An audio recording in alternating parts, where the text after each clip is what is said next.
CNN Breaking News. Fireworks on Capitol Hill. Attorney General Jeff Sessions angrily telling the Senate Intelligence Committee that any accusation he colluded with Russia during the election is a detestable lie.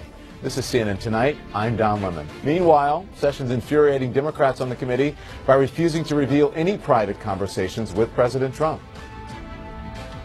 You're invoking executive privilege. I'm not able to invoke executive privilege. That's the president's prerogative. Senator, I'm protecting the president's constitutional right by not giving it away before he has a chance to view it. And second, I want to begin our coverage this hour with David Swerdlick, a CNN political commentator, Caitlin Collins, a White House correspondent for The Daily Caller, and global affairs analyst David Rode. Good evening to all of you. Caitlin, the New York Times has some new reporting out tonight on whether the president considered terminating special counsel Robert Mueller. I want to read part of it and then get your reaction. When asked, this is a quote, when asked by the pool of reporters covering a midday meeting with Republican lawmakers at the White House whether he supported Mr. Mueller, Mr. Trump gave no answer, even though he often uses such interactions to make headlines or shoot down stories he believes to be fake. That may have been by design, according to a person who spoke to Mr. Trump on Tuesday. The president was pleased by the ambiguity of his position on Mr. Mueller and thinks a possibility of being fired will focus the veteran prosecutor on delivering what the president desires most, a blanket public exoneration. Caitlin, what's your response? Does he understand how this works and the gravity of it? What do you make of that? Well, I'm sure he does, but I think he likes keeping reporters on edge, and that's why he's stayed silent since his friend Chris Ruddy went on PBS on Monday and said that he was weighing terminating Robert Mueller. That was a big deal, and that's been the news story of the past few days. And even though Press Secretary Sean Spicer shot it down quickly, Donald Trump himself has not said anything. And then today, finally, Sarah Sanders said he is not considering terminating him. With all due respect, he's talking about sending a message to the special counsel, not sending a message to reporters here. He's saying... Well, he's doing both at once, but I do agree with you. I think he is trying to send a message to Bob Mueller, hey, I'm watching how you're doing this, and if you don't do it the way I like, I'm going to consider firing you. David, is that not intimidation? Justice. Yeah. All right, go. I mean, he's trying to meddle Go ahead, David Rode. David Rode. Sorry, I'm sorry. I apologize go ahead, for interrupting. sir. Yeah. But that's wrong. That's not the president's job. It's not. It's improper. This is an independent investigation. He should let it follow its course, and he might be exonerated.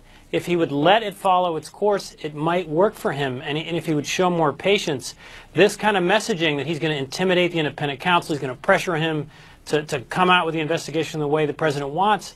You know, it's an unnecessary sort of political mistake, honestly, on the president's part. Go ahead, David Swerdlick. Yeah, I agree with David Rode. Look, that's an important point that we keep overlooking in this, Don. It's possible that the president, at the end of all this, however long it takes, would be exonerated, and the White House seems to be overlooking the idea that if they just let this play out, maybe it will eventually smooth itself out in their favor. We don't know that, but it's a possibility. But the other thing, and I feel like, Don, we talk about this on your show all the time, is that this is another case of the president liking the big reveal, liking the sort of stay tuned next week aspect of this, as if everybody's auditioning for a part on the next season of President Trump, when in fact this is very likely the last public act or last public sort of cycle for Mueller. This is the last public cycle for President Trump, whether it's 3.5 years or 7.5 more years. But to Caitlin's point, that maybe he thinks that he can sway the outcome of an investigation, or sway an investigation the way he may be able to, in some instances, sway news coverage by sending a message to reporters. He's sending a message to Mueller. I mean, do you think Mueller will react to that? Will it have any effect on Robert Mueller, David Swerdlick?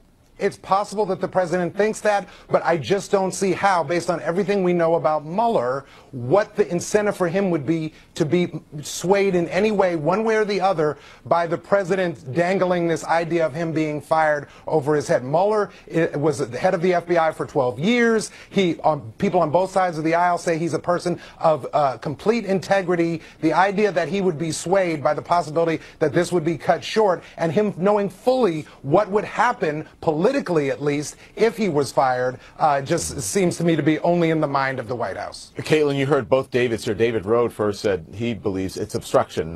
David, I'm not putting words in your mouth. You did say that, right? I did. I did. Caitlin, what do you think? What do you make of that?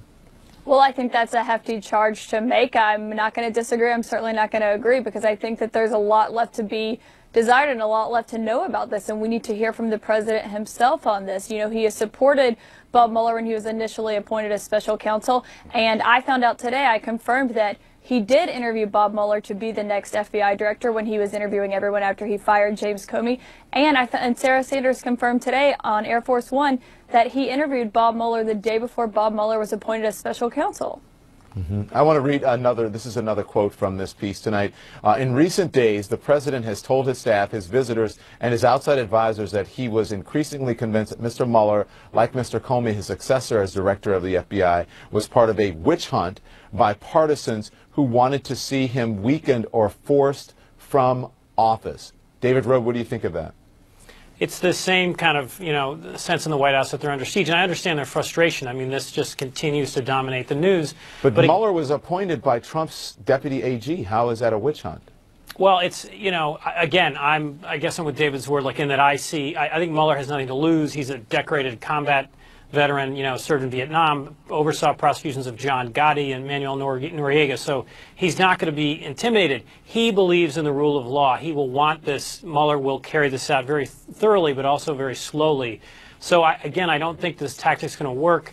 I think it hurts President Trump. I think he should let this investigation go forward, talk about the economy, talk about jobs, talk about his policies, and he's sort of fueling a lot of this coverage unintentionally, I think. Interesting. Okay, all of you, thank you so much.